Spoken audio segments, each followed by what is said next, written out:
ऊपर अमीर की 10 एसी, नीचे गरीब सहेली का बिना पंखे वाला ससुराल। ओ माय गॉड, यहाँ कितनी गर्मी है। मैं तो गर्मी में रह ही नहीं सकती। कोई एसी ऑन करो यार।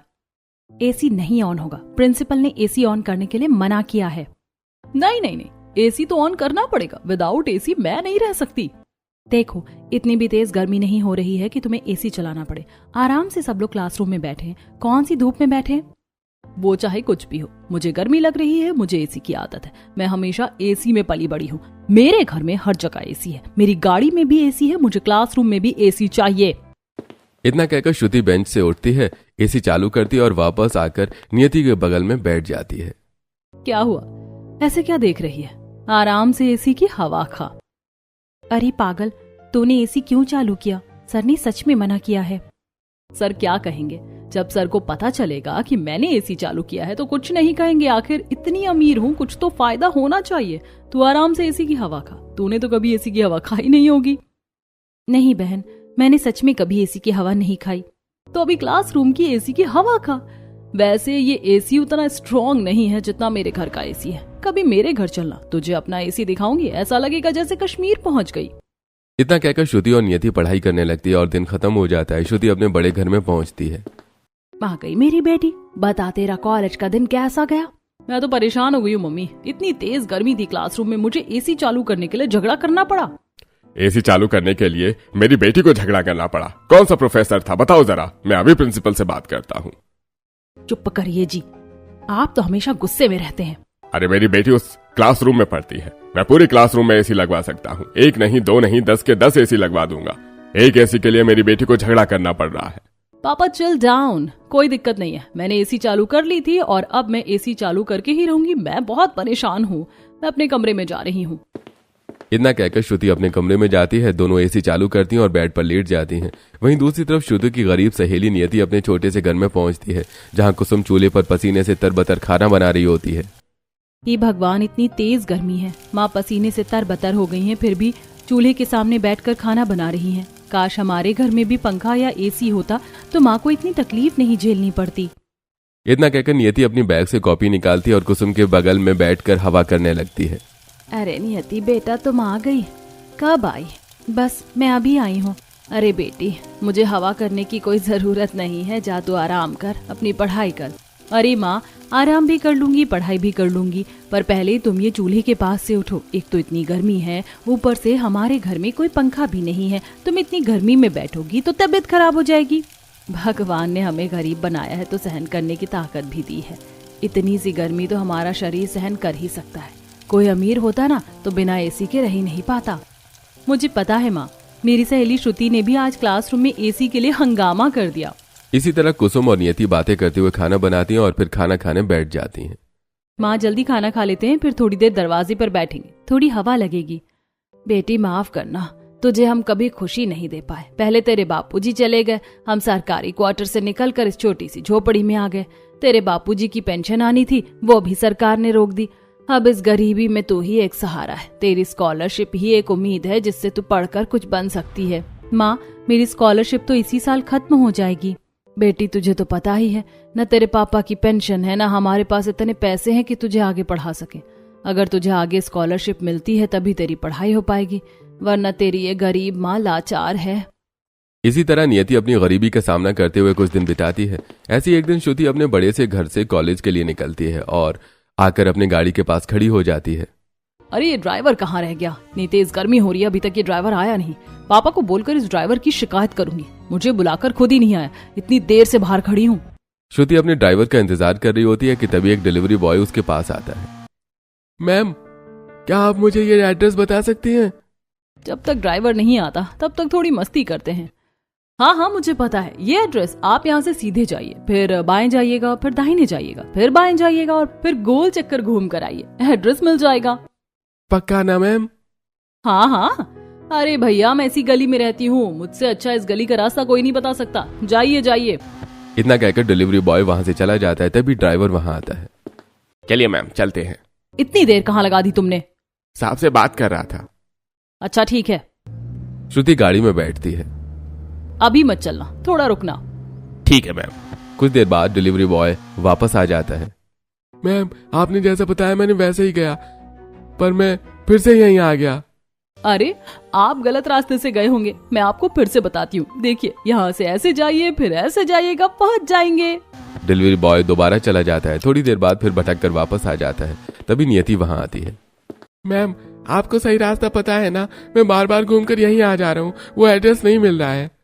अरे वही एड्रेस है भैया, एक बार एड्रेस दिखाइए। ये देखिए मैम, यहाँ जाना है। भैया आप ऐसा कीजिए, जिस रास्ते से आए हैं ना थोड़ा पीछे जाइए, चाय की दुकान के बगल में एक गली है, वहां एक बार पूछ लीजिएगा। Thank you ma'am. Delivery boy वहां से चला जाता है। अरे क्यों भगा दिया उसे, कितना मजा आ रहा था उसे गोल गोल घुमाने में। तुम्हें मजा आ रहा था, पर उसके बारे में सोचो, इतनी तेज धूप में जितनी देर वो घूमेगा उसका उतना नुकसान होगा। बेचारा बाइक से डिलीवरी कर रहा है, उसका पेट्रोल भी वेस्ट हो रहा है। आई बड़ी अम्मा, ड्राइवर चलो। ड्राइवर गाड़ी आगे बढ़ाता है। ऐसे कुछ दिन बीतते हैं। एक दिन फोन पर बात करते हुए श्रुति कॉलेज से निकल रही होती है। क्या कहा आपने? आप कॉलेज गेट तक नहीं आ सकते? नहीं, आप कॉलेज गेट पर आइए, इतनी तेज धूप है, मैं मोड़ तक नहीं आ सकती। मैम रास्ते में कंस्ट्रक्शन हुआ है, गाड़ी आपके कॉलेज तक नहीं पहुंच पाएगी।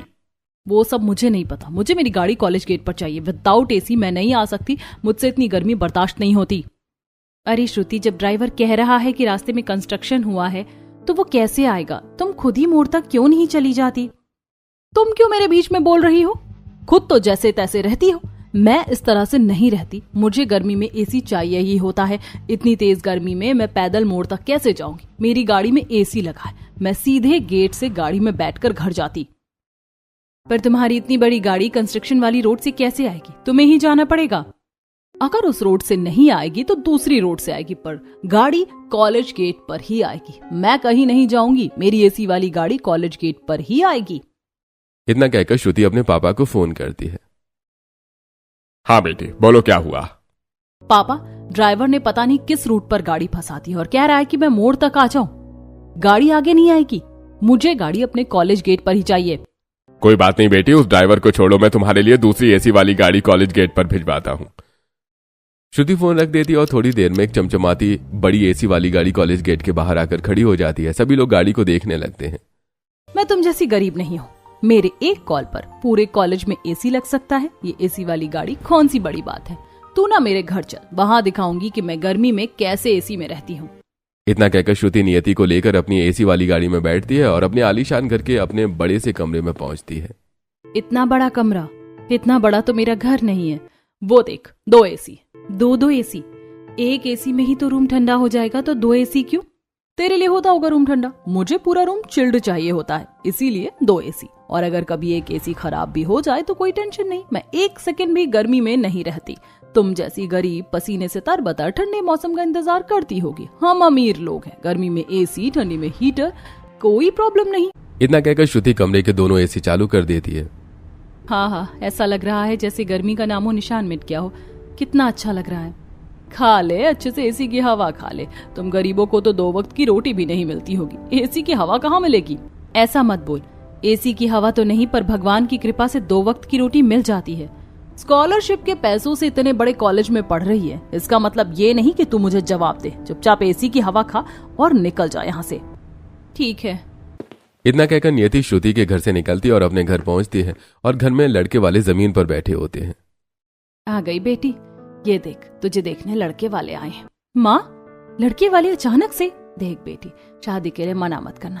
तेरे लिए इनसे अच्छा रिश्ता मैं ना ढूंढ पाऊंगी। ये खुद सामने से रिश्ता लेकर आए। इनके बेटे ने मंदिर में देखा था तुझे, उसे तो बहुत पसंद आई। पर माँ, मेरी पढ़ाई? बेटी, मैं तुझे आगे पढ़ा नहीं पाऊंगी, क्या पता आगे चलकर कोई रिश्ता मिले या ना मिले, मान जा। जी, हमें आपकी बेटी बहुत पसंद आई है। और बेटी, तुम शादी के लिए तैयार हो ना? जब मेरी माँ की मर्जी है तो मैं मना कैसे कर सकती हूँ? मैं भी शादी के लिए तैयार हूँ। अब आप बताइए, शादी कब करनी है? जी, जब आप कहें। ऐसे कुछ दिन बीतते हैं। पंडित से शादी की तारीख तय होती है और तय दिन पर नीरज और नियति की शादी हो जाती है। नीरज नियति को लेकर अपने बड़े आलीशान घर के बाहर पहुंचता है। घर के ठीक नीचे एक छोटी सी झोपड़ी भी होती है। ये झोपड़ी तो मेरे घर से भी ज्यादा छोटी है। इतनी छोटी झोपड़ी में रहने वाले लोग इतनी बड़ी गाड़ी से मुझे लेकर आए हैं। बेटी, खड़ी खड़ी इस झोपड़ी की तरफ क्या देख रही हो? चलो आओ अपने ससुराल में। ससुराल? हाँ चलिए। इतना कहकर गायत्री आगे बढ़ती है और नीरज नियति को लेकर बड़े घर की तरफ चलता है। ये बड़ा सा घर मेरा ससुराल है? हाँ बिल्कुल, यही बड़ा सा आलीशान घर तुम्हारा ससुराल है। हे भगवान, तूने तो मेरे भाग्य ही पलट दिए। कहा मैं झोपड़ी में रहने वाली गरीब लड़की और अब इतने बड़े घर की बहू बन गई। ऐसा सोचते हुए नीरज नियति को घर के दरवाजे पर लेकर आता है, जहां गायत्री आरती उतारती है। बहू, दाहिने पैर से कलश गिराकर गृह प्रवेश करो। नियति दाहिने पैर से कलश गिराकर गृह प्रवेश करती है और घर में चारों तरफ नजर दौड़ाती है। हॉल में 2 एसी लगे होते हैं। ये क्या, हॉल में भी एसी लगे हैं? जिनके हॉल में एसी है उनके कमरे में तो जरूर एसी होगा। वेलकम भाभी, क्या हुआ? यहाँ वहाँ क्या देख रही हैं? आपका ही ससुराल है, जी भर के देख लीजिए। अरे प्रीति बेटी, शादी में अभी थक गई होगी, उन्हें उनके कमरे में ले जाओ। गर्मी का मौसम है, आराम करना जरूरी है। इतना कहकर गायत्री और रामलाल वहां से चले जाते हैं और प्रीति नियति को उसके कमरे में पहुंचा देती है। कमरे में एक सुंदर सा एसी लगा होता है और साथ में पंखा और कूलर होता है। हमारे कमरे में एसी लगा है और यहाँ पंखा कूलर भी रखा है। गर्मी का मौसम है, इसलिए मम्मी ने एसी कूलर पंखा सब लगवा दिया है। जो मन करे वो चलाकर आराम से रह सकते हैं। मुझे पता है तुम क्या सोच रही हो। क्या? तुम यही सोच रही हो ना कि तुम्हारे घर में एक पंखा भी नहीं था और अब एसी वाले ससुराल में आ गई हो। हाँ, मैं यही सोच रही हूँ। नियति, मैं तुम्हें दिल से पसंद करता हूँ। आज से ये सब तुम्हारा है और पता है तुम्हें एक सरप्राइज और मिलेगा। कैसा सरप्राइज? अरे बाबा, सरप्राइज है, अभी तुम आराम करो, कल तुम्हें सब पता चल जाएगा।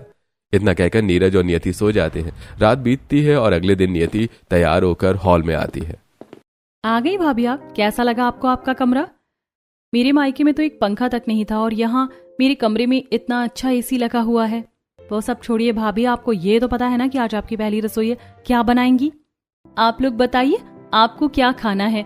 मुझे खाना बनाना आता है, मैं बना दूंगी। बेटी, तुम अपनी पसंद से जो बनाना चाहो बनाओ। ठीक है पापा जी, मैं अभी बना कर लाती हूँ। इतना कहकर नियति किचन में आती है और जहाँ किचन में भी एसी लगा होता है। किचन में भी एसी लगा हुआ है और ये किचन कितना ठंडा है। एक मेरे घर का चूल्हा, इतनी गर्मी में चूल्हे के सामने बैठने से तो गर्मी डबल हो जाती थी। इतना कहकर नियति एसी को देखते हुए खुशी खुशी खाना बनाना शुरू करती है। थोड़ी देर में नियति तरह तरह के पकवान बनाकर डाइनिंग टेबल पर लेकर आती है। वाह बहू वाह, तूने तो बहुत अच्छा खाना बनाया है। पूरी, सब्जी, चावल, फ्राइड दाल, पापड़, बहुत मेहनत की तूने। मेहनत कैसी, मैं कहाँ गर्मी में चूल्हे के सामने खाना बनाती थी। यहाँ तो किचन में भी एसी लगा हुआ है। एसी से निकलने के बाद तो गर्मी लगती है, पर मुझे यहाँ गर्मी क्यों नहीं लग रही? जरा अपने पीछे देखो, यहाँ भी एसी लगी है, वो भी 2-2। भाभी, सिर्फ यही नहीं, आपके ससुराल में हर कमरे में एसी लगी है। हॉल में, डाइनिंग एरिया में, पापा और भैया के वर्क रूम में और हमारे घर में एक लाइब्रेरी रूम और जिम भी है, वहाँ भी एसी लगी है। मेरे ससुराल में इतने सारे एसी हैं। भाभी, आपके ससुराल में पूरे 10 एसी लगे हुए हैं।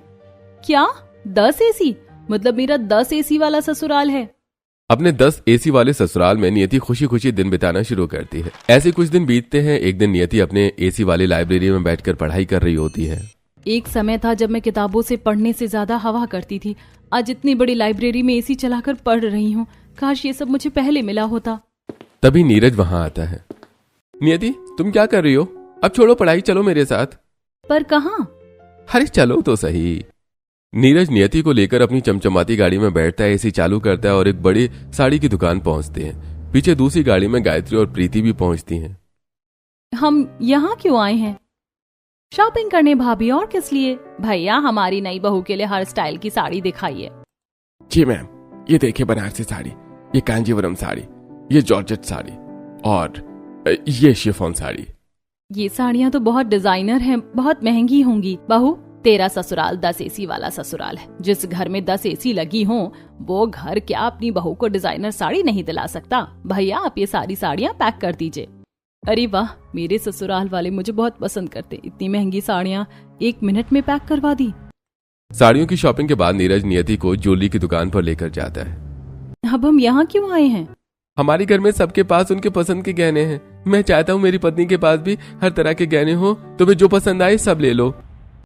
देखिए मैम, ये सारे लेटेस्ट डिजाइन हैं, आपको सब पसंद आएंगे।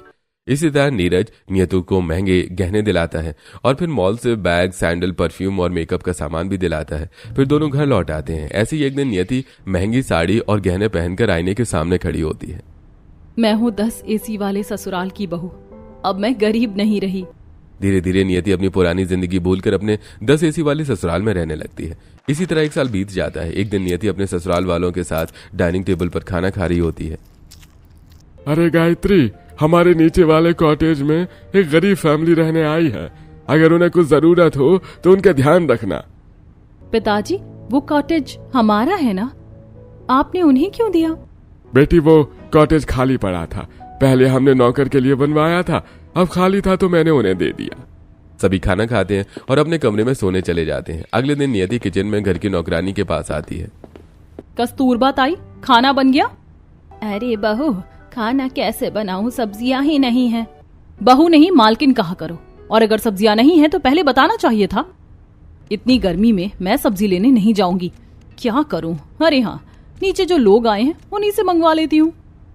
इतना सोचकर नियति बालकनी में आती है और सिक्योरिटी गार्ड को फोन करती है। जी मैम साहब, बोलिए। हमारे नीचे वाले कॉटेज में कौन रहने आया है? मैम साहब, एक फैमिली रहने आई है, सास, ससुर, पति और एक बहू। बहू है तो सब्जियां खरीद ही सकती है। एक काम करो, उनके घर की जो बहू है ना, उनसे कहो ऊपर वाली मेम साहब ने सब्जियां मंगवाई हैं, उन्हें ऊपर भेजो। मैं बता दूंगी क्या क्या लाना है। जी मैम साहब, अभी भेजता हूँ। सिक्योरिटी गार्ड कॉटेज के पास पहुंचता है। अंदर श्रुति पुरानी साड़ी पहनकर बैठी होती है। है लड़की, ऊपर वाली मैम साहब ने बुलाया तुम्हें।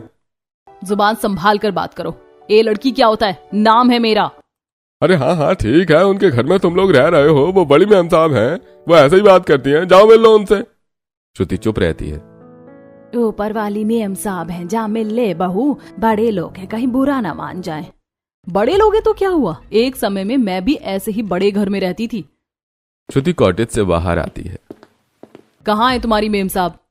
अरे वो देखो ऊपर। श्रुति ऊपर देखती है और नियति को देखकर हैरान हो जाती है। वही नियति भी श्रुति को देखकर हैरान हो जाती है। ये लड़की श्रुति की तरह क्यों दिख रही है? यह सोचकर नियति तुरंत नीचे आती है। नियति, तू इतने बड़े घर में क्या कर रही है? काम करने आई है क्या? मैं काम करने नहीं आई हूँ, ये मेरा ससुराल है, मैं इस घर की बहू हूँ। इतने बड़े ससुराल की तू बहू है? ये कैसे हुआ? वो छोड़, पहले तू बता, तू तो अमीर परिवार की बेटी थी, एसी वाले कमरे में रहती थी, यहाँ तो एक पंखा तक नहीं है। तू यहाँ क्या कर रही है? मैं यहाँ अपने ससुराल वालों के साथ रह रही हूँ। क्या बताऊँ मेरी किस्मत। श्रुति, तुम यहाँ सही से पढ़ाई नहीं कर रही हो, तुम्हें हम हॉस्टल भेज रहे हैं। नहीं नहीं, मैं हॉस्टल नहीं जाऊंगी। नहीं, तुम्हें हॉस्टल जाकर पढ़ाई करनी पड़ेगी। मीनाक्षी और ब्रजेश श्रुति को हॉस्टल भेज देते हैं, जहां श्रुति राघव से मिलती है। राघव पढ़ाई में बहुत तेज होता है। धीरे धीरे श्रुति और राघव की दोस्ती हो जाती है। राघव, इतने समय से हम साथ पढ़ रहे हैं, तुमने कभी अपने परिवार के बारे में नहीं बताया। मेरी फैमिली तुम्हारी तरह अमीर नहीं है, पर मेरे लिए मेरे पापा बहुत मेहनत करते हैं। मुझे कुछ बताना है। मुझे तुम बहुत पसंद हो, मैं तुमसे शादी करना चाहती हूँ, पर मेरी फैमिली कभी नहीं मानेगी। पसंद तो मैं भी तुम्हें बहुत करता हूँ। तो चलो हम दोनों शादी कर लेते हैं। परिवार वाले मानेंगे तो ठीक है, नहीं मानेंगे तो मुझे तो शादी के बाद अपने ससुराल में रहना है। राघव और श्रुति शादी कर लेते हैं। पहले हम राघव के एक छोटे से घर में रहते थे, फिर मेरा खर्चा उठाने के लिए राघव पढ़ाई और काम दोनों करने इस शहर में चला आया और हमें इस बड़े घर के नीचे छोटा सा ये कमरा मिल गया। अब तू बता, तू इस बड़े ससुराल में कैसे है? इस बड़े घर का इकलौता बेटा मेरा पति है। उसने मुझे मंदिर में देखा था और पसंद कर लिया, फिर वो मेरे घर रिश्ता लेकर आया और हमारी शादी हो गई। तुझे पता है मेरे ससुराल में 10 एसी हैं। वैसे तुझे कैसा लग रहा है बिना पंखे वाले ससुराल में? क्या बताऊं, गर्मी में हालत खराब हो जाती है। जैसे जैसे गर्मी बढ़ रही है वैसे वैसे हालत और खराब हो रही है। एसी तो छोड़, पंखा तक नहीं है मेरे ससुराल में। बहुत मजाक उड़ाती थी ना हम गरीबों का, अब पता चलेगा बिना पंखे के रहना कितना मुश्किल होता है। काश एक बार कह दे कि मेरे ससुराल में थोड़ी देर एसी की हवा खा ले। ये खुद क्यों नहीं बोलती कि उसे एसी की हवा चाहिए? चलो, जब खुद बोलेगी तब देखूंगी। अच्छा एक काम कर, मेरे लिए सब्जी लेकर आ।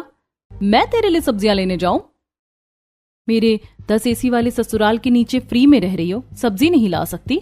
तू पागल हो गई है क्या? मैं तेरे लिए सब्जियां लेने जाऊंगी? हरगिज नहीं। तभी शारदा बाहर आती है।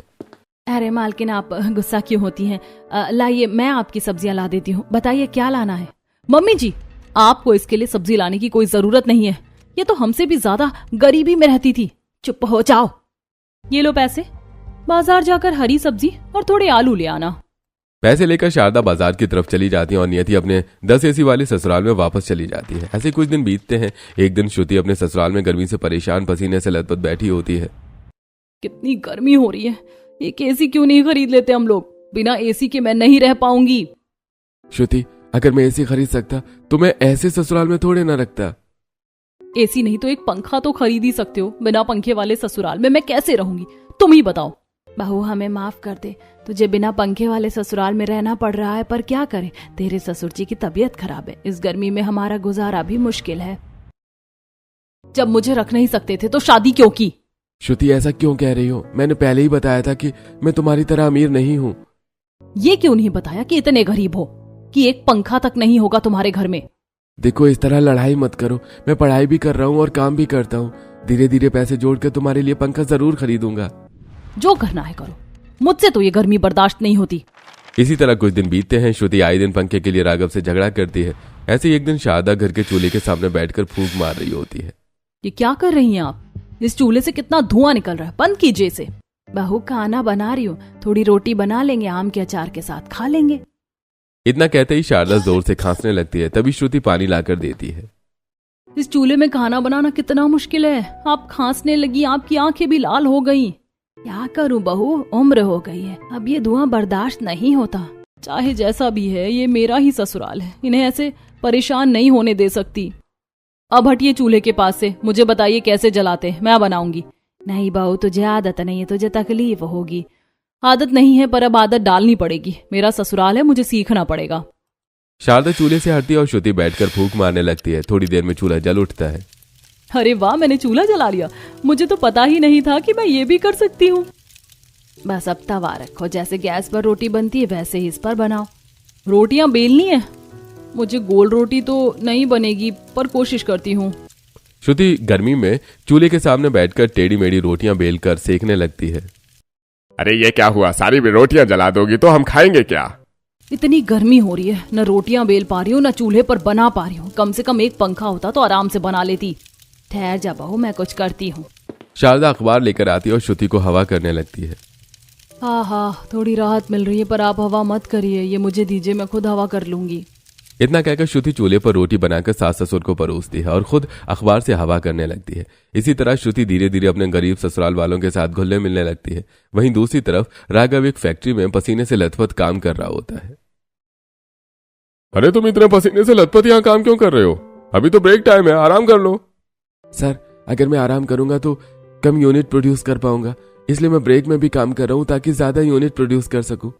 अरे तुम इंग्लिश में बात कर रहे हो, मतलब तुम पढ़े लिखे हो?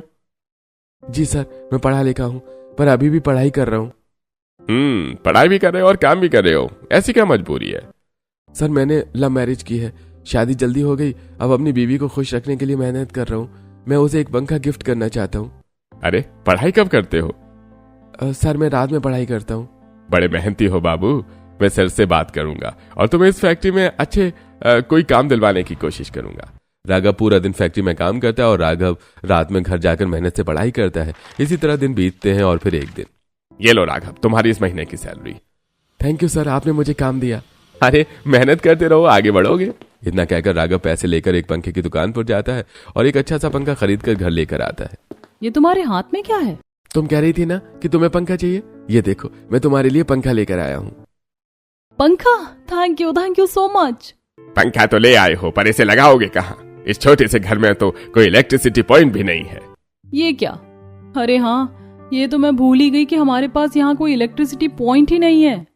हमारे पास कोई इलेक्ट्रिक चीज भी थी नहीं, इसलिए मैंने कभी ध्यान ही नहीं दिया।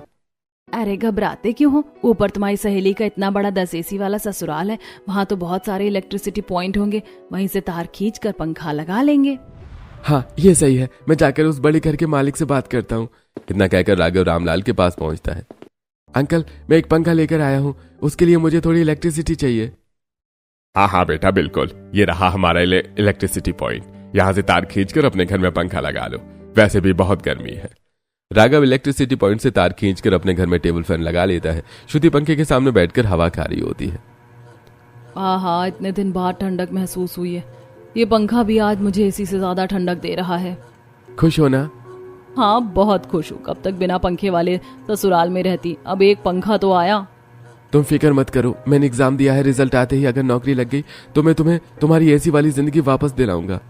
राघव मुझे माफ कर दो, मैंने तुम्हें बहुत बुरा भला कहा, एसी ना होने पर ताने मारे, पर तुमने मेरे लिए इतनी मेहनत की, दिन रात काम किया, पढ़ाई की और मेरे लिए पंखा लेकर आए।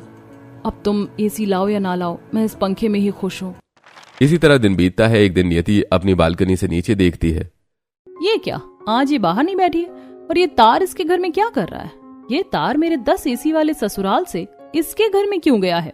इतना कहकर नियति अपनी सास के पास जाती है। माँ जी, हमारे घर के इलेक्ट्रिक तार नीचे वाले घर में क्यों गया है? अरे बहू, नीचे रहने वाली लड़की के पति ने उसके लिए पंखा खरीदा है, बहुत मेहनत की है उसने, तो हमने सोचा थोड़ी बिजली दे देते हैं। वैसे भी उसने कहा है कि खर्चा भी दे देगा, बड़ा नेक लड़का है। मुझे ताना मारती थी ना, अब इसे पंखे में भी नहीं रहने दूंगी। इतना कहकर नियति अपने ससुराल से तार निकाल देती है। उसी समय श्रुति का पंखा बंद हो जाता है। अरे, ये पंखा अचानक कैसे बंद हो गया? बहू जरा बाहर देख, कहीं तार निकल तो नहीं गया या बिजली चली गई। श्रुति बाहर आकर देखती है, नियति बाहर ही खड़ी होती है। अरे नियति, लाइन चली गई क्या? मेरे घर का पंखा बंद हो गया। लाइन नहीं गई, मैंने तार निकाल दिया। तू ऐसा क्यों कर रही है? मुझे बिना पंखे के ही रहने देगी क्या? लगता है तुझे अपने पुराने एसी वाले घर का घमंड भूल गया है। तू भी पहले ऐसे ही रहती थी। भूल मत, तू भी पहले मेरी तरह ही थी। कुछ भी हो, मैं तुझे अपने एसी वाले ससुराल की बिजली नहीं दूंगी। इतना कहकर नियति अपने ससुराल के अंदर चली जाती है। धीरे धीरे गर्मी से श्रुति और उसके ससुराल वालों की हालत खराब होने लगती है। इसी तरह कुछ दिन बीतते हैं। एक दिन अचानक नियति के 10 एसी वाले ससुराल में इनकम टैक्स की रेड पड़ती है। आप लोग कौन है? मैं इनकम टैक्स ऑफिसर हूँ और ये मेरी टीम है। हमें आपके घर पर रेड मारने के ऑर्डर मिले हैं। तभी नियति गुस्से में अपने कमरे से नीचे उतरती है। ये एसी कैसे बंद हो गया? मैं कितने अच्छे से सो रही थी। जल्दी एसी चालू करवाइए। ये क्या, सारे एसी बंद हो गए? हमने आपके घर की सारी लाइन काट दी है। अब आपके घर में ना फोन आएगा ना जाएगा और ना ही कोई इलेक्ट्रिसिटी सप्लाई रहेगी। ऐसा कैसे हो सकता है? इतनी गर्मी में मैं नहीं रह सकती। जल्दी एसी चालू करवाइए। बहू तुम अंदर जाओ, मैं बात कर रहा हूँ। सर, आपको रेड मारनी है तो मारिए, हमें कोई दिक्कत नहीं है, पर एसी तो बंद मत कीजिए। ये प्रोसेस है सर, हम कुछ नहीं कर सकते, प्लीज कोऑपरेट कीजिए।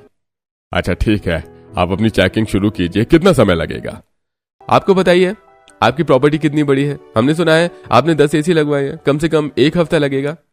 अच्छा ठीक है, आप चेकिंग शुरू करिए।